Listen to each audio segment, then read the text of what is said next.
Hey friends, happy Friday. Thanks for joining this 13 Plus FastCast. I'm Anna Orsini. There is a lot going on this weekend, including homecoming. So we have Allie Potter here with us to start off our day, kind of giving us a look at what this weekend's going to be like. Lots of events, Dia de los Muertos. We also have homecoming weekend. So the weather needs to cooperate today. Today it's going to be beautiful. Okay. A little toasty. We're flirting with that 90-degree mark for tomorrow, Anna. So fingers crossed Mother Nature cooperates, at least for homecoming. Hopefully she's a Wildcats fan. Yeah, well, we don't have to get into all that. Okay, we know. I know the dynamic there. It's okay. Yeah, You know what? I still am a Rangers fan, and I had to vote against, cheer. And it's hard speaking out against the majority. It is, takes but bravery. you got to stick with your home team. You do. So we're all about it. It's okay. We'll a pass. You forgive me. Okay, I'll take it. Absolutely, a pass on this one. Me. Yep. Let's take a live look onto a Muck Hill at the moment. Beautiful conditions, though. 69 degrees at the Tucson International Airport. 61 if you're over in Safford. 71 for our friends in Marana. 66 over in Benson. 67 degrees for you. Down in Bisbee. Live look at her out the window. Look at this, the northeast, the west, and the south. Those clear and dry conditions today and for the remainder of our weekend. It's going to be gorgeous. Taking a live look here at our satellite radar. Unfortunately, not tracking any type of rainfall. No windy conditions. All is clear and dry in southern Arizona. Temperatures for the rest of the day, though, we will increase slightly to that 35-degree mark around 3 o'clock, though, and possibly around 86 when it does come to around maybe 3 and 4 o'clock, though, this afternoon. And then heading into our evening hour, 80 degrees by 6 o'clock. We will see the highs of 75 in Sierra Vista, Nogales, 80, and then Douglas, 75 for you. Our 7-day forecast, not too bad, but it could always be worse. It could be Sunday, which is going to be in the 90s, 91 degrees on your Monday as well. But then a nice little cool down will enter next week. Do keep in mind, though, if you are going tailgating, it is going to be a little bit on the warm side. UCLA versus Arizona kickoff at 7:30, but you have to celebrate, whether it's homecoming festivities or getting your tailgating experience on by noon. 84 degrees by 3 o'clock, though, this tomorrow afternoon. 89 degrees for the high, so possibly 90 by 6 o'clock. 79 degrees. Again, kickoff 72 degrees by that 7 o'clock hour. 67 by 8. By 9 o'clock, we'll see that 64-degree mark. 61 by 10 o'clock. The good news is, Anna, we will see those calm winds, so nothing to worry about there. And temperature, not too bad at all. I know we're talking about the 90s back in the forecast, and the thing is that it is November.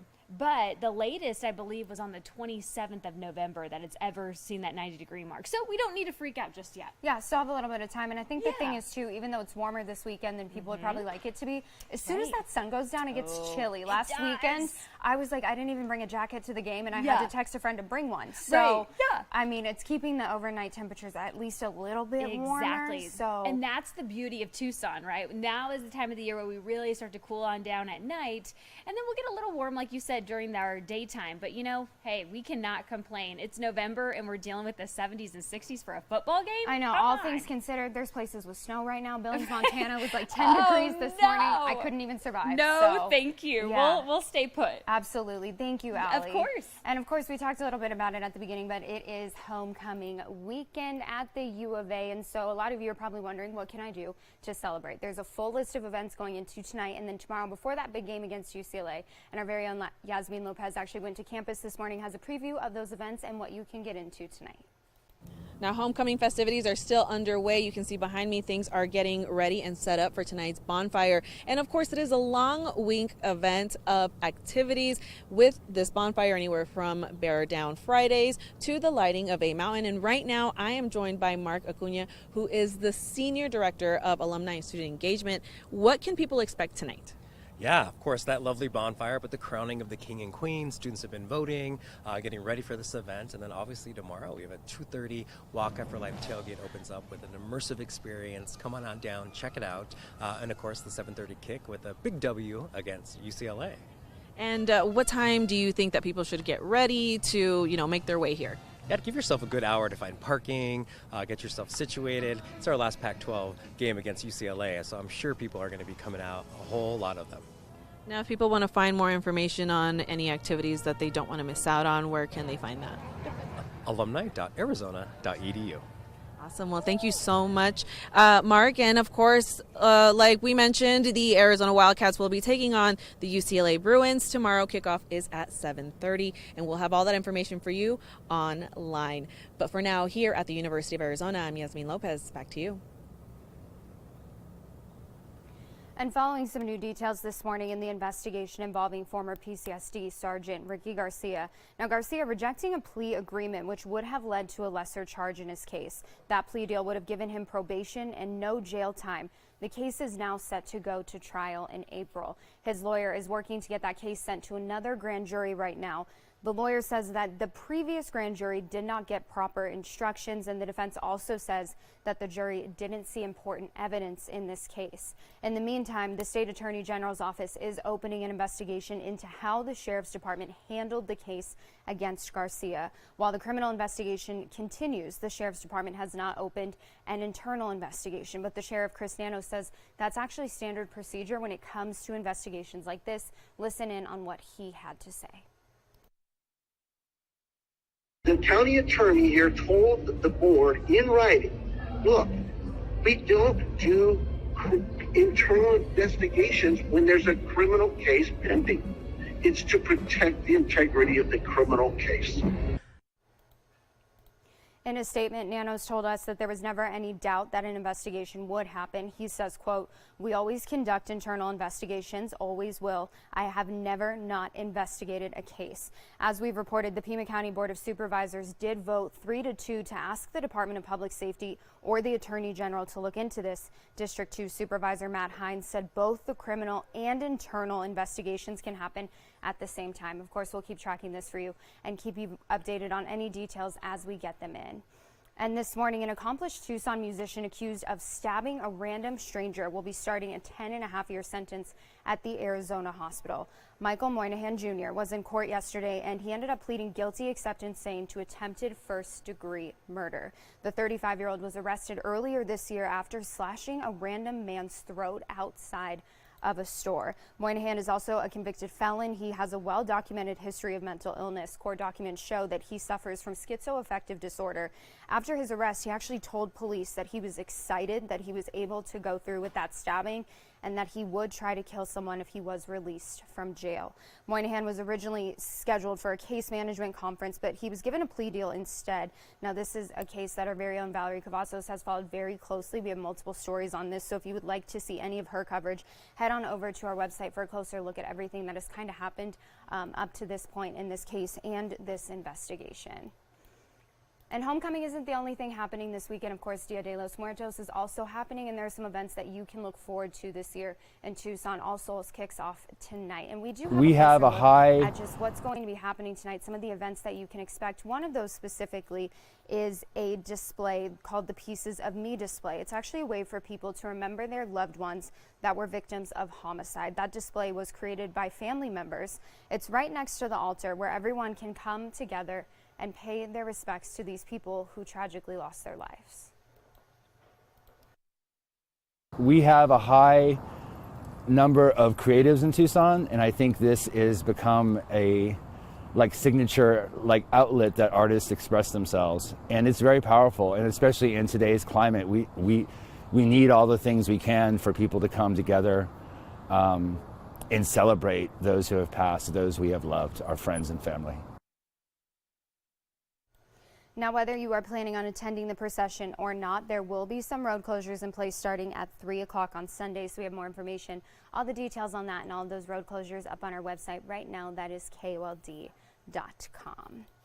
And whether you know this or not, new data shows that those big fancy houses, everyone's dream home that costs $1 million or more, are actually outselling the lower priced homes right now. And get this, Tucson's luxury market is outperforming the market in Phoenix. So our very own Rebecca Taylor has a look at the most expensive house on the market right now in Tucson, and it has pretty much everything that you could ever want or dream of in a home.